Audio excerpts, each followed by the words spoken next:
طيب نقول الحمد لله على السلامة يا صديقي بعد العودة من التوقف الدولي، والحمد لله ان التوقف الدولي ده عدى علينا بخير وعدى علينا بدون اصابات منذ زمن بعيد. كانت ممكن يبقى في كدمة واصابة لصالح او في ضد يعني ظروف او احوال داني اولمو، لكن الحمد لله ان هي كانت خفيفة وداني اولمو هيقدر يلعب معاك ماتش جيرونا في الدوري الاسباني عادي. وبما ان احنا جبنا سيرة ماتش جيرونا والدوري الاسباني، فده الجزء الاول من حلقتنا ان احنا هنتكلم فيه عن مواجهات برشلونة في الدوري الاسباني وفي دوري الابطال خلال شهر سبتمبر كله. وخليني اقول لك واحرق لك الحلقه ان هي مواجهات صعبه جدا، وان احنا داخلين على شهر صعب جدا جدا بالنسبه لهانس فليك. زي ما قلت لك هو ده الجزء الاول من حلقتنا النهارده على ترابيزه كاتالونيا. الجزء الثاني يا صاحبي بيتكلم عن ابرز الملامح في تشكيله هانس فليك وما هو المنتظر من هانس فليك، وهل بالغ جمهور برشلونه في الفرحه بالانتصار بالعلامه الكامله في اول 4 مباريات، ولا هو ده الطبيعي والعادي اللي انت تفرح لفرقتك. هنتكلم وهنتناقش في النقطة دي بشكل كويس جدا معانا النهاردة في الحلقة. وهو ده يا صديقي محتوى الحلقة النهاردة من ترابيزة كاتالونيا، حيث المكان لازم نجتمع فيه انا وانت على ترابيزة واحدة كي نشجع النادي الاسباني اكثر من الاسبان نفسهم. فيلا بينا نبدأ. السلام عليكم ورحمة الله وبركاته. عامل ايه يا صديقي الكتالوني؟ وحشني جدا جدا جدا، وانا اللي دايما مقصر معاكم في الخروج والظهور بالحلقة. احنا الترابيزه بتاعتنا العدد اللي بيقعد عليها كل حلقه او يعني المشاهدات اللي بتيجي على كل حلقه قليله الى حد ما، لكن ده قليله بمقياس اليوتيوب بمقياس المشاهدات على الحلقات. لكن بالنسبه لي انا ان في 10 او 20 بيبداوا ان هم يسمعونا ويتكلموا معايا ونتناقش، دي حاجة أنا بالنسبة لي شايف إن هي حلوة جدا جدا جدا بغض النظر عن مقاييس ومعايير اليوتيوب. فأنا مقصر بظروف العمل، مقصر لظروف العمل داخل القناة، لأن كل واحد فينا في التيم عنده التزامات بيعملها، فبالتالي الالتزامات دي بتخليني شوية على قد ما أقدر إن أنا ما أكونش عندي وقت لتصوير الحلقات بتاعت ترابيزة كاتالونيا. لكن كل دي مبررات ملهاش، أو كل دي أعذار مش مبررات. فكده كده ان شاء الله هنستمر في ترابيزه كاتالونيا، ويلا بينا على طول نخش في المحتوى بتاعنا. اول حاجه يا صديقي وهي مباريات نادي برشلونه وعوده برشلونه تاني الى اللعب مجددا بعد التوقف الدولي. وتعالى نتكلم على جدول مواجهات برشلونه زي ما هيظهر قدامك كده. يوم 15/9 باذن الله تعالى هنبدا ونستهل مشوارنا مجددا في الدوري الاسباني مع جيرونا، المنافس الصعب الرخم جدا عليك في اخر الموسم اللي فات.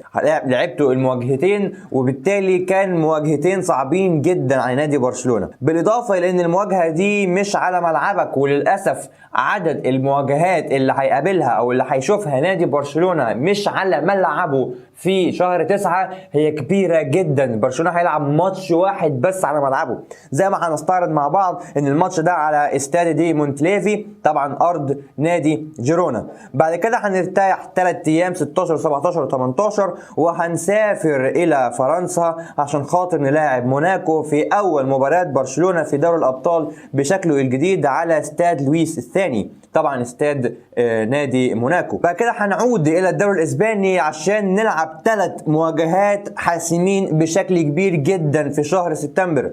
يوم 22/9 هنلاعب فيا ريال، هنلاعب الغواصات الصفراء على استاد دولي سيراميكا، طبعا استاد من اصعب الاستادات واكثر الاستادات استحصاء على برشلونة.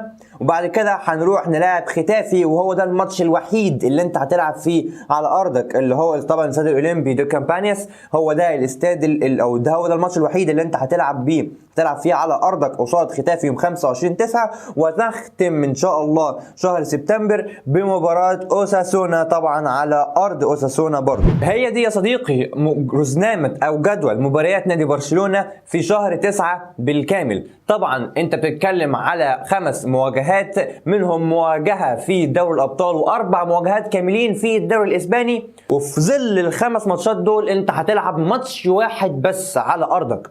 وشفنا ان في استادات بتستعصي على نادي برشلونة، زي مثلا اللي خلى ان يبقى في عداء او اللي خلى يبقى ان في ماتش صعب عليك في ماتش رايو فايكانو، هو ان هم لعبوا على ارضهم لاول مره في الليجا الموسم ده. زائد ان استاد رايو فايكانو من الاستادات الضيقه اللي استعصت على برشلونة لسنين. طيب عايزين نتكلم على هانس فليك وعلى طريقه لعب هانس فليك وابرز الملامح، وهل بالغ جمهور برشلونة في الفرحه بهانس فليك؟ تعال نتكلم قعدة ترابيزات كده، تعال نتكلم بالحب كده. انا عايز البدايه ما تاخدكش، عايز البدايه بتاعه هانس فليك ما تاخدكش وتبدا ان انت ترفع سقف التحدي والطموح لنفسك بالنسبه للنادي. الا وان البدايه دي قد تكررت في الموسم السابق مع تشافي، الا وان في ظل البدايه دي خليك فاكر وشايف ان انت عندك مشاكل كتيره جدا. يعني مثلا انت عندك 11 لاعب بيلعبوا في نادي برشلونه وبيلعبوا تقريبا بشكل اساسي. تير شتيجن في حراسه المرمى، وبالدي وكوندي في الباكات او في الاظهره، وفي قلبين الدفاع كوبارسي وإنيجو مارتينيز. هي دي التشكيله. كنت بتلعب بمارك بيرنل اللي من 3 شهور ما كناش نعرفه، لكن مع اصابته كلنا زعلانين. خلي بالك النقطه دي كويس جدا، لاعب انت ما كنتش تعرفه او يا عم ما شفتوش كتير، لكن لما صاب بقيت زعلان عليك جدا عشان تعرف انت واقف فين بالنسبه للانديه اللي انت بتنافسها في الدوري الاسباني. بدري ربنا يحميه من الاصابات، وداني اولمو طبعا ربنا يحميه برضه من الاصابات، رافينيا ولامين يامال وليفاندوفسكي. هو ده التشكيل الاساسي بتاع برشلونه، والتشكيل اللي فرض نفسه لسببين، سواء كان بالاداء او سواء كان بالتوفر، ان هو ما فيش غيره هيلعب اساسي مع هانس فليك. في ظل التشكيل ده يا صاحبي وال11 لاعب اللي انا بكلمك عليهم دول، عندك انيجو مارتينيز وعندك داني اولمو، الاثنين مسجلين مؤقتا، يعني تسجيلهم ممكن ما يدومش معاك لحد شهر يناير. نيجو مارتينيز اللي مسجل بسبب عدم وجود او غياب اوروخو عن الفريق، وطبعا داني اولمو القصه اللي انت عارفها بتاعت كريستنسن، ان هو قال لك انا مصاب شهر واحد او مصاب شهر، يعني في شهر واحد فقط، لكن لابورتا قال لكريستنسن ولد انت مصاب 4 شهور يلا. فبالتالي التسجيل بتاع اللاعبين اللي انت بتعتمد عليهم بشكل اساسي في المباريات هو تسجيل مؤقت، فدي مشكله كبيره جدا هتكون موجوده عند هانس فليك وهتكون موجوده عند نادي برشلونه، في ظل ما انت بتواجه فرق عندها التدعيم الكافي بالنسبه للعمق بتاعها في التشكيله. شوف انت بتواجه ريال مدريد اللي بغض النظر عن الاصابات اللي ضربتهم، وطبعا عمر عندنا هنا في القناه اتكلمك عنها في قهوه الملكي، لكن بغض النظر عن الاصابات كسكواد فهو طبعا لا يقارن عدديا حتى بسكواد نادي برشلونه. وفي نفس الوقت مثلا بتتكلم على اتلتيكو مدريد اللي دعم تدعيم قوي جدا الموسم ده عشان يعرف ياخد مركز 3 مستريح. برضه اتلتيكو مدريد غريب جدا مع سيميوني، لكنه برضه فريق دعم بشكل كويس جدا.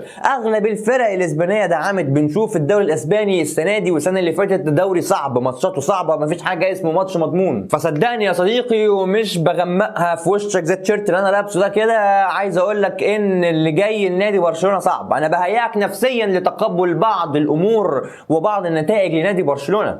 كلمتك في الرزنامه جدول شهر 9 ان هي صعبه جدا، وفي نفس الوقت اللي جاي لبرشلونه في شهر 9 و10 و11 موسم صعب جدا.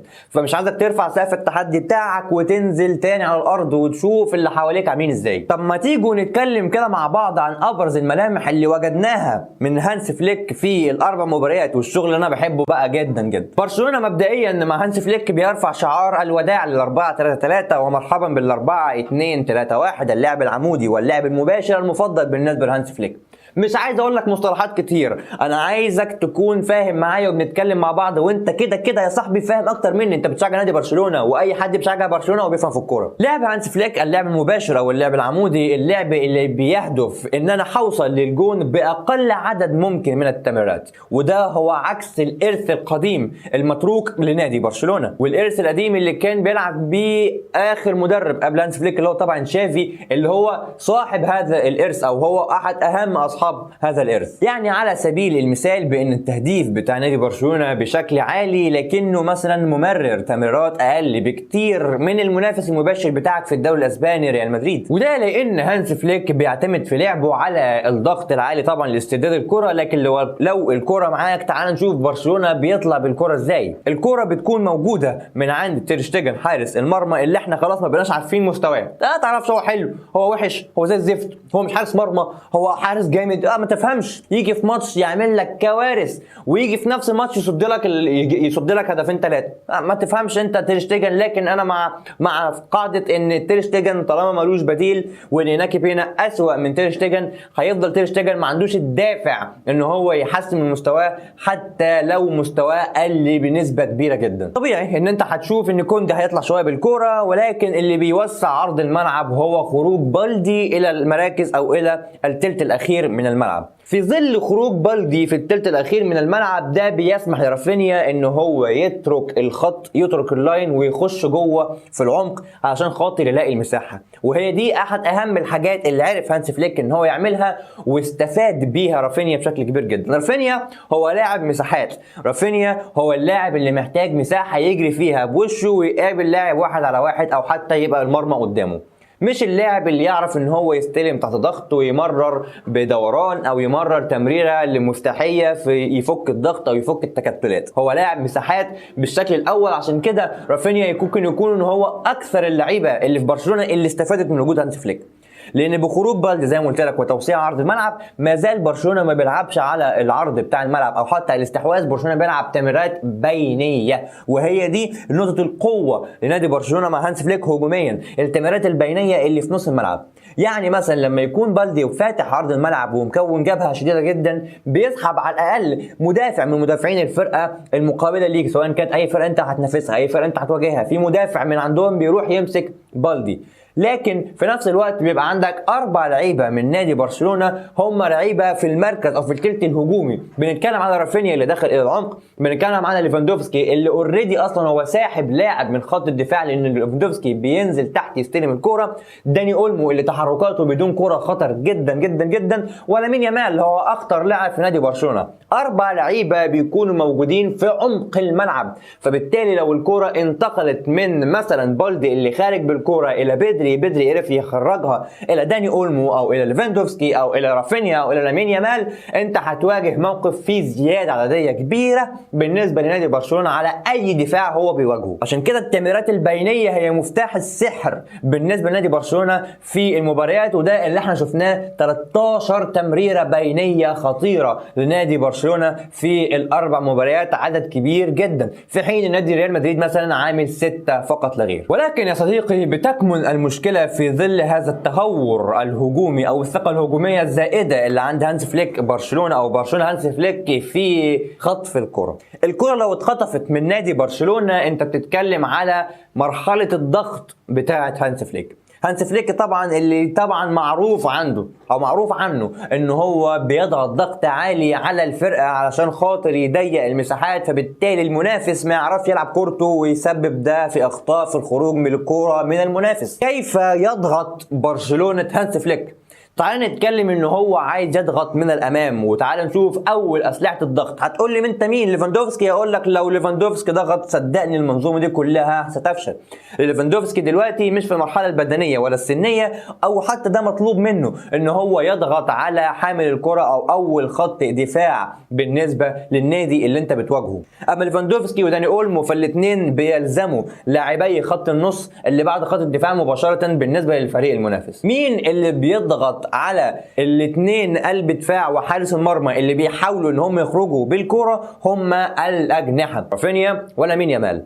رافينيا ولامين يامال هم اللي بيضغطوا على الخروج الخارجين بالكرة من الفريق المنافس، يعني دفاع الفريق المنافس اي لاعب فيهم بيحاول ان هو يطلع بالكرة اللي بيضغط عليه بشكل مباشر جدا هو رافينيا وهو لامين يامال. الله ينور عليك، انت جات لك الفكره اللي انا بكلمك فيها. لو رافينيا ولامين يامال ضغطوا على حاملين الكرة سواء كان قلبين الدفاع، ده معناه ان الباك اللي هو اللي كان ملازم لرافينيا والباك اللي كان ملازم للامين يامال اصبح عندهم مساحه، اصبح عندهم قدر من ان هو ممكن الكره تمرر ليهم. لو الكره اتمررت ليهم فممكن اقول لك ان رافينيا ولامين يامال يقدروا ان هم يضغطوا عليهم تاني، فبالتالي ترجع الكره تاني لقلبين الدفاع، وده مش خطر. الخطر الاكبر الا وهو الاثنين اللي مع داني اولمو ومع ليفاندوفسكي او مع اي حد تاني ممكن يلعب في نفس المراكز. يعني لو قدر لاعب مثلا اللي مع ليفاندوفسكي ان هو يهرب من مراقبه ليفاندوفسكي ليه والكره تطلع من المدافع او من الظهير الى اللاعب ده يقدر ان هو على طول يوجهها الى الظهير الثاني المقابل في الناحيه الثانيه،